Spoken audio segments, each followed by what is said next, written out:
একটা গবেষণায় দেখা যায় প্রতি ৪ জনের মধ্যে ১ জন মানুষ রক্ত স্বল্পতায় ভুগে। আর এই রক্ত স্বল্পতার প্রাথমিক লক্ষণ হিসেবে মাত্র ৩ টি লক্ষণ দেখা দেয়।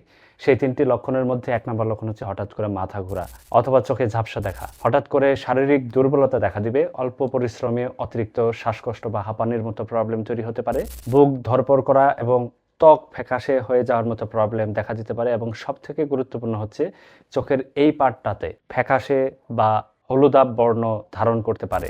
এছাড়াও যাদের রক্ত স্বল্পতা দেখা দেয় তাদের চুল পড়তে পারে, ত্বক ফ্যাকাশে হতে পারে, হাত পা ঠান্ডা ঠান্ডা বা বল শক্তি কম পাওয়ার মতো প্রবলেম তৈরি হতে পারে। এগুলো আসলে কেন হয়? যখন আমাদের বডিতে হিমোগ্লোবিন নামক এক ধরনের রক্তের গুরুত্বপূর্ণ উপাদান সেটা যখন কমে যায়, তখন আমাদের দেহের প্রত্যেকটা অঙ্গ প্রত্যঙ্গে অক্সিজেন সার্কুলেশন করতে পারে না, যার পরিপ্রেক্ষিতে আমাদের টিস্যুগুলোতে পর্যাপ্ত নিউট্রিশন পায় না। আলটিমেটলি আমাদের দুর্বলতা অনুভব হতে পারে এবং আমাদের মাথা ঘোরার মতো প্রবলেম তৈরি হতে পারে। এই রক্ত স্বল্পতা আসলে কেন হয়? রক্ত স্বল্পতা হওয়ার পেছনে গুরুত্বপূর্ণ ৫টি কারণ থাকে। তার মধ্যে ১ নম্বর কারণ হচ্ছে আপনি হয়তো অপুষ্টিকর খাদ্য খাচ্ছেন, পুষ্টিকর খাদ্য খাচ্ছেন না, অথবা আপনি হয়তো আয়রন সমৃদ্ধ কোনো খাবার গ্রহণ করেন না।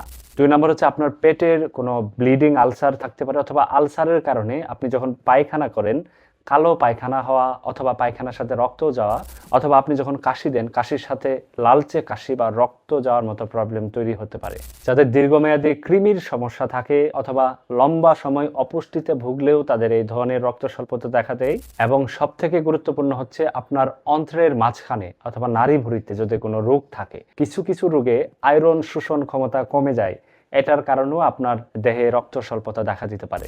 এখন প্রশ্ন হতে পারে মাথা ঘুরে আসলে কেন?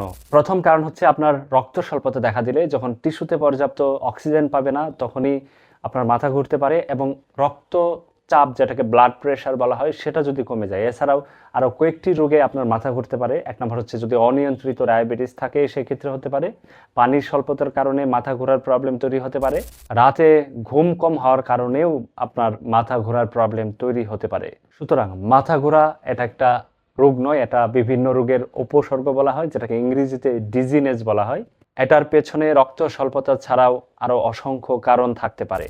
এই রক্ত স্বল্পতা রোগটা ছেলেদের তুলনায় মেয়েদের অনেক বেশি হয়ে থাকে। এর প্রধান ৩টি কারণ রয়েছে। ১ নম্বর হচ্ছে মেয়েদের প্রতি মাসে পিরিয়ডের মাধ্যমে একটা অ্যামাউন্টের রক্ত লস হয়। ২ নম্বর হচ্ছে গর্ভাবস্থায় প্রত্যেক গর্ভের সাইকেলে মেয়েদের ব্লাড লস হতে পারে। ম্যাক্সিমাম মেয়েরা আয়রন সমৃদ্ধ খাদ্য কম খায় অথবা আয়রন কম খাওয়ার কারণে তাদের প্রবলেমটি বেশি দেখা দিতে পারে। এখন রক্ত স্বল্পতা, মাথা ঘোরা বা দুর্বলতা অথবা হঠাৎ করে অতিরিক্ত দুর্বলতা অনুভব করলে কি করবেন?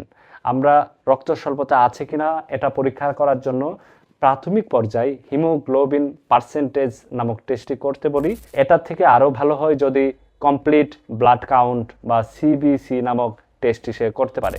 এখন করণীয়র মধ্যে প্রধান করণীয় হচ্ছে আয়রন সমৃদ্ধ খাদ্য খেতে হবে। কোন খাবারগুলোতে আয়রন বেশি পাওয়া যায়?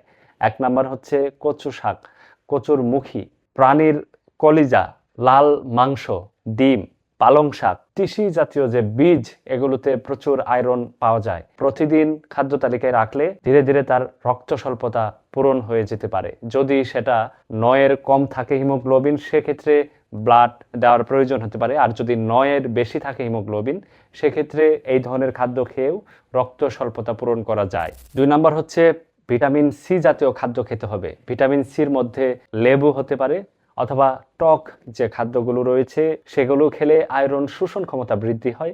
আলটিমেটলি আপনি যে খাদ্যগুলো খাচ্ছেন সে খাদ্যগুলো আপনার বডিতে অ্যাবজর্ব করে আয়রনের যে ভালো ভূমিকা সেটা কিন্তু বডিতে দেখা দেবে। আলটিমেটলি রক্ত স্বল্পতা সেটা দূর করতে সাহায্য করে। সবথেকে গুরুতর ভুলটা আমরা তখনই করি, অনেকেই আয়রন জাতীয় খাদ্য খায় প্লাস আয়রন জাতীয় ঔষধ খায়, কিন্তু এর সাথে যদি চা কফি খাই সেক্ষেত্রে এই চা কফিতে থাকা যে ক্যাফেইন সেটা আয়রন শোষণ ক্ষমতাকে নষ্ট করে দেয়। আলটিমেটলি আমরা যে আয়রন সমৃদ্ধ খাদ্য খেলাম সেটা কিন্তু আমাদের বডিতে আর কাজ করবে না। সুতরাং আয়রন ট্যাবলেট অথবা আয়রন জাতীয় খাদ্য খেলে অথবা রক্ত স্বল্পতা থাকলে কখনোই চা কফি খাবেন না।